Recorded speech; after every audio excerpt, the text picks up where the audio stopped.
What is up, people? Welcome back to the channel. So today I'm going to do a bike check on the Marin Alpine Trail 7. I've had it for over 8 months now and done plenty of riding in different locations, so got good feedback on what I think of the bike, so let's get into it.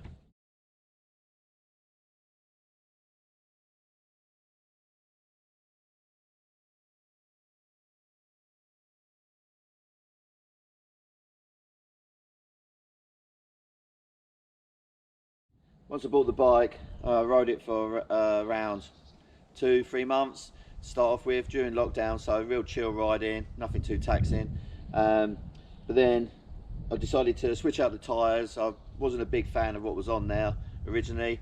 I think a lot of that is because basically I used to run maxes like all the time on all my bikes, so switched out the rear tyre for DHR2. I just went for just a normal casing, so nothing too Larry, just exo protection ones. When the tyre burns out, I'll probably go for double down on the rear. On the front, I've got an Assegai, again, stuck with the normal sidewalls of exo protection. And same scenario, I'd find that I'd probably want to switch out to a double down when this one burns out a bit more. Although, to be fair, with both tyres, they've been holding out really well in the corners, so it's more of a preference of just having that bit more confidence in your tyre. So, yeah, we're going to do that probably. I also switched out the brakes as well.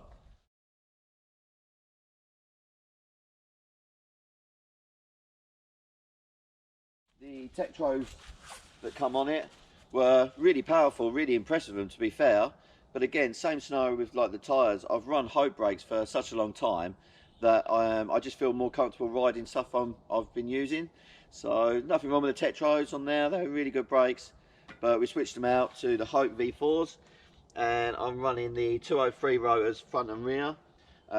Just my OCD wanted to just do matching pair of rotor sizes. Some people like to run a smaller on the back. My OCD won't let me. I'm going to have to run 203 front and rear.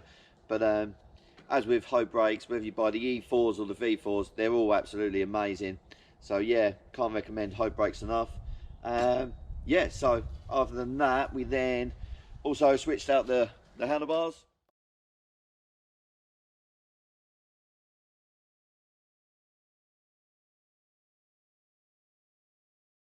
It had a nice short stem and a lower rise bars on it when I first bought it. And again, like I said, like most things on the bike, I rode it for around 2 to 3 months with everything stock, just to give everything a good go. But I do find that when I'm on the steeper trails, I do prefer a bit of a higher rise, just to be a bit more up on the bars.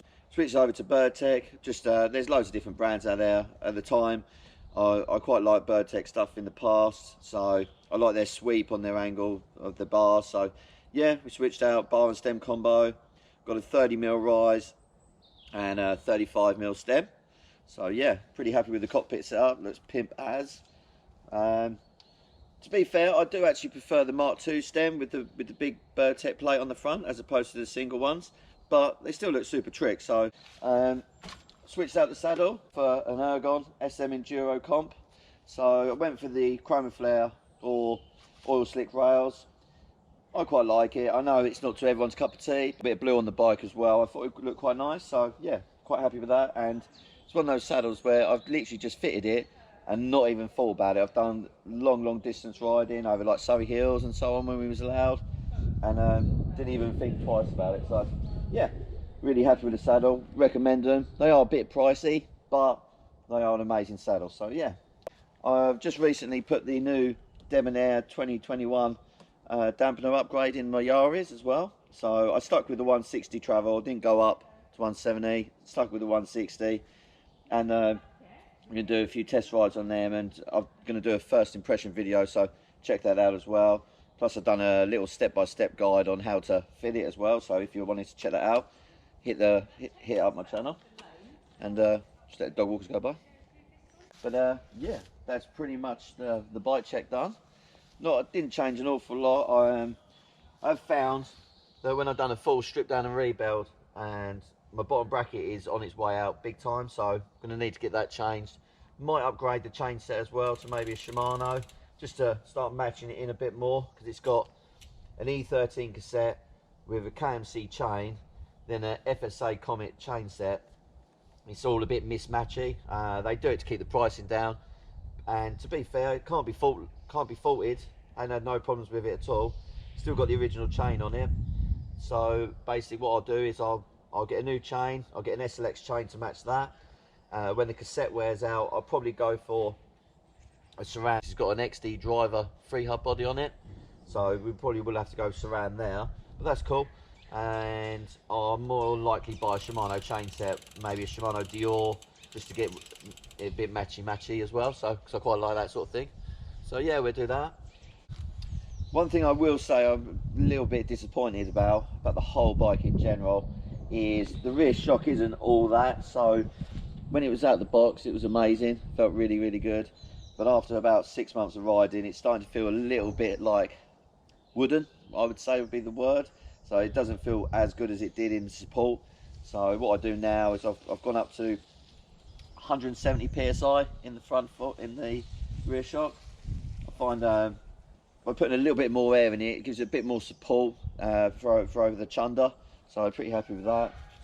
But yeah, I think the upgrade would be a coil, just so you got that bit more support over the rough stuff. And yeah, I think and also it looked really cool as well, I think. So probably get a RockShox coil put on now to match the RockShox forks.